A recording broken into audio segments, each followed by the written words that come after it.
কেমন দেখা যাচ্ছে আমাকে বলো তো? সালমান খানের মতো লাগছে তো? কিসের সালমান খান? তার থেকেও বেশি সুন্দর লাগছে। আচ্ছা, শার্টগুলোর কোয়ালিটি না বেশ সুন্দর। আচ্ছা ভাই, এই শার্টগুলোর দাম কত?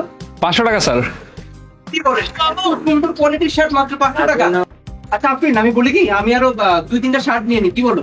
হ্যাঁ হ্যাঁ, নিয়ে নাও। এত কষ্ট করে যেহেতু এত দূরে এসেছি, তুমি আর 2-3টা শার্ট নিয়ে নাও। আচ্ছা ভাই, একটা কাজ করেন, আমার গায়ের সঙ্গে ফিট হয় এমন 2-3টা শার্ট আমাকে আরো দিন।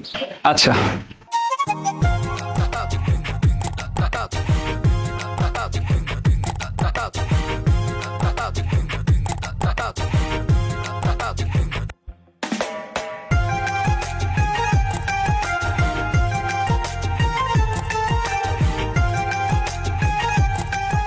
কি তোমার এগুলো পছন্দ হয়েছে? হ্যাঁ, সবগুলো নিয়ে নিই। হ্যাঁ হ্যাঁ, নিয়ে নাও। ভাই একটু প্যাক করে দিন। কত হয়েছে ভাই?